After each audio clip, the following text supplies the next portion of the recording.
You're watching WFXB. We're here at HTC. Today we're talking about the YMCA. It's coming up next on Carolina People.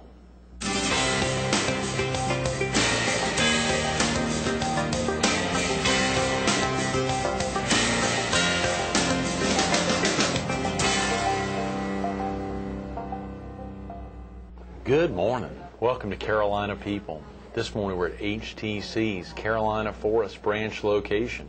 We're focused on the Coastal Carolina YMCA, and we're visiting with its Chief Executive Officer, John Rhoden. Good morning, John. Thanks for coming in. New on the job. Brand new, brand new. Brand new. What's that like? Just 2 weeks now.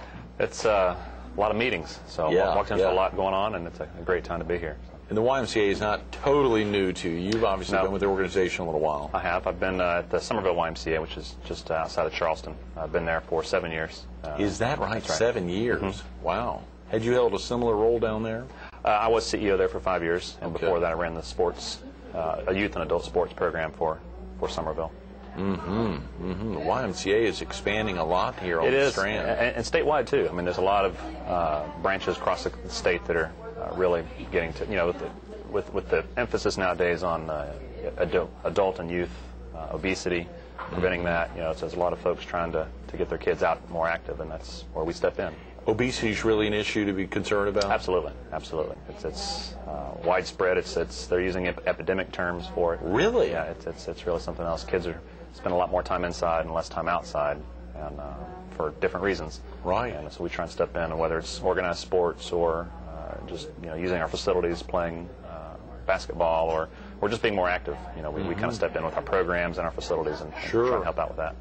Are the programs that, for instance, would be down in Somerville identical or almost identical, or very similar, or are they more advanced down there? I mean, what are some of the things It really is community specific.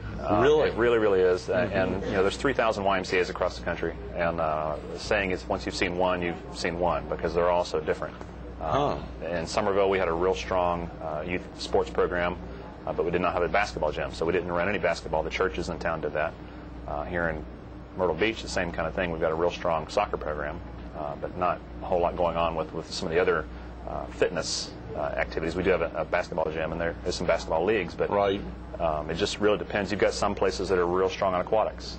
Newberry, South Carolina, Rock Hill, a lot of folks that they focus their activities and their facilities around a certain program such as aquatics, and we're hoping to get to there, but we're not there yet. So how exciting! It is. It's very exciting.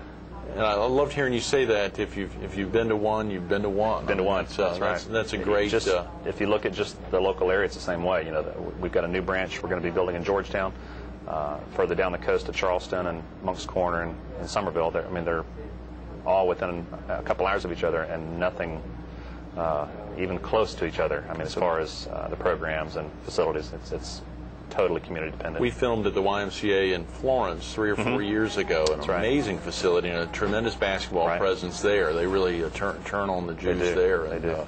They've done some great activities over the years, and probably it seems like there was a fundraising going on there around the same time we were there a few years ago. Y'all of course have been in the midst of a big building campaign. That's right.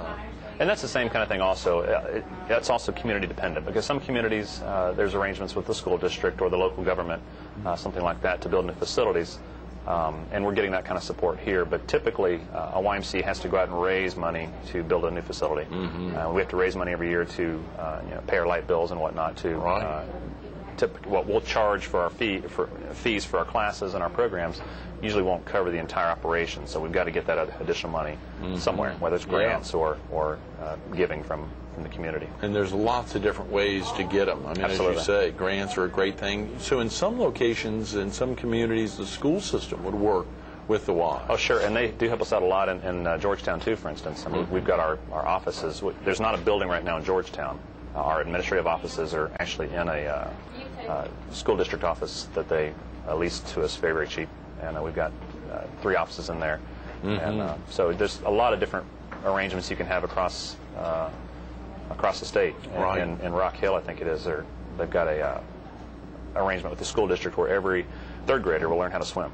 Is that the school right? district Great. will bust them over, and the Y provides the guards and facility. All third graders. All third graders. That's And tremendous. that's something we would love to do here, and we need our own pool to do that. So Yeah. that's where we're going with this new And facility. y'all are really doing some tremendous opportunities in laying that out. I've seen the beautiful models. Right. Folks have been coming on the show over the last few years, really highlighting the kickoff of the campaign Right. when your predecessor, Brian Cormier, was around helping to make that happen. And, right. of course, the tremendous board, the group that y'all have put together to help raise those funds. Very motivated, very enthusiastic board, which is something Yes. you've got to have to make it successful, and it's there. You know, I didn't have to build it; it was already here. No, that's right. That's been great. Did you grow up in this area, John? I did not. I was born in Charleston, but my dad was in the military. He's in the Air Force, and then I was in the Air Force as soon as I graduated Is that high right? school. Good. So been bounced around a lot, Florida, South Carolina, and Europe, and Texas mainly. But, Had you always thought about going into the military or going into the Air Force? I really had, and I had a great time in it.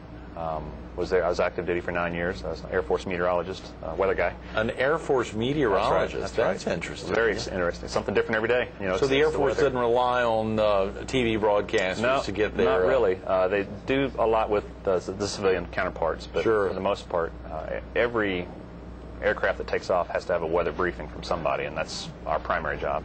And, Interesting. It was a lot of fun. I enjoyed it, but it's a lot of nights and weekends away from home, and I Right. deployed quite a bit, and just was ready to stay home a little bit. I You think. wanted so. to get back. Is Yeah. your dad still in the military? No, he's retired. He teaches high school down in Central Florida. Oh, really? Lakeland, Good. Florida, yeah. Good. You have brothers and sisters? I do. I have a brother also in Florida who works on hospital equipment. And my sister works for AFES, which is the military retail system, and she's stationed right now in Germany. So Is that She's right? over there now. Been there, I think, 10 years. She loves it. Wow. Yeah, loves it.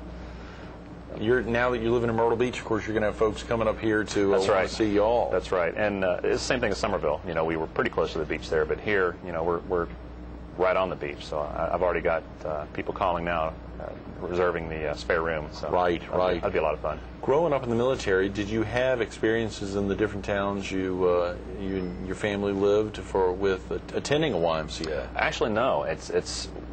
I kind of backed into this job, so to speak. In the military, you've got on-base organizations that take care of the youth and recreation, MWR. And so I've always been a part of that and lived on base most of my life. And so the first experience I had with the YMCA was actually in Somerville. We lived on in the local economy. You know, it was Right. not on base, and Right. my daughters needed to learn how to swim because there was so much water around, and Yeah. the only place we could find to do that was the local YMCA. That's great. And so they learned to swim at the Y, and so that was really my first experience at all with the YMCA. I mean, I've heard of them and seen them, and been across the country and noticed them, but not really been in one before. So, you know, typically to get to be a leadership in the YMCA, you start off as a camp counselor or you know, some kind of front desk person, and you just work your way up Sure. to that eventually. So I kind of fell into it accidentally, and have been here ever since. That's Love it. fantastic. For 7 years. And now, of course, if a viewer needs to get off to work now or get family off to school, is it the 449 phone number Yes. that's the best to use? Yep, absolutely. What is that? That's 449-9622. Not to put you on the spot. You've Nope, only been that's here right. a couple of weeks. Well, I can always remember the last four. That's YMCA on your phone. So, Very that's- easy. That's easy. 449 YMCA. That's right. Of course, you all also have a website. We do, and it's gsfymca.org, which Okay. is Grand Strand Family YMCA.org, and there will be a link to the Georgetown website also. They have their own individual site too. Okay, good. Sure. Of course, a lot of folks hear about it. I opened up the chief executive officer for the Coastal Carolina YMCA. Right. What's the significance of the Coastal Carolina YMCA? Well, that's relatively new. We just became a what's called a corporate YMCA. In smaller communities, you'll have an individual branch, which is what the Grand Strand branch used to be, just kind of by itself. Right. Georgetown wanted to build a YMCA in that community also, and it's hard to do it alone, so they wanted to kind of join up with Grand Strand branch to become a new YMCA. Sure. And Great thinking. typically what you do is you form into one corporate entity. You get one administrative department that handles both of those. So Good. So I oversee both branches, and they do operate independently, but they're all still part of the same corporation. Are there branches in this side of the waterway, in the Conway area or Loris area currently? Soon. We've got a lot of big plans, a lot of big support out in Conway. North Myrtle Beach has been calling. Good. The Murrells Inlet area we're looking at, and there's a lot of discussions underway, whether it's smaller, they call them express-wise, which is like a storefront, small facility, or another big branch, like maybe in Conway. There's a lot of discussions. What's going to happen after we get these other two built first? Absolutely. So a lot of support. Of course, the former Myrtle Beach Air Force Base, I think, has found a way to try to tie in some of their facilities, either on the soccer side or otherwise. With youth sports especially. Absolutely. That's great. Yeah. That's great. What are some of the, if a viewer hadn't visited the YMCA, and I think it's up on, what's it, 67th? 62nd, yes. 62nd Avenue, if they hadn't been there in the recent past, what are some of the facilities currently in place at the Grand Strand family? Why, maybe you could talk a little bit about the Georgetown branch as well. Sure. We're real excited about the Grand Strand branch. They've got a bunch of new equipment that we just bought. Great. Cardio stuff. We've got new treadmills, new elliptical trainers, some new bikes, and some new resistance machines to get a full body workout. Good. The building we're leasing is full locker rooms. It's got a gymnasium and that kind of thing. So, and two rooms for group exercise, aerobics, cardio, that kind of thing. Right. So that's what we've got now. And in Georgetown, which is just a program site right now, we've got some after-school sites that we run, but we do not have a facility yet. Okay.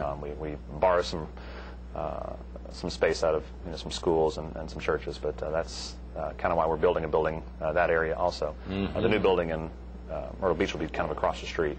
Very close. Yeah, very share close with viewers what the YMCA is planning for folks who may not have seen Brian or Penny or others. Sure, and you'll see more very soon. But building about a 30,000 square foot branch in Myrtle Beach, right across 17 from the existing spot, and it's going to have a gymnasium, indoor pool, and the indoor pool is going to be kind of neat because it's going to have your two typical lanes for lap swimming.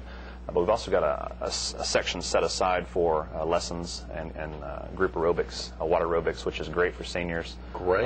Those with limited mobility, you can exercise your joints without a lot of impact. So that's real popular nationwide right now. So we'll have that part of it. But it's going to have a nice big workout room with the free weights and the cardio all in one room, all put together, and also some multi-purpose rooms for the youth and for the kids and tweens and that kind of thing.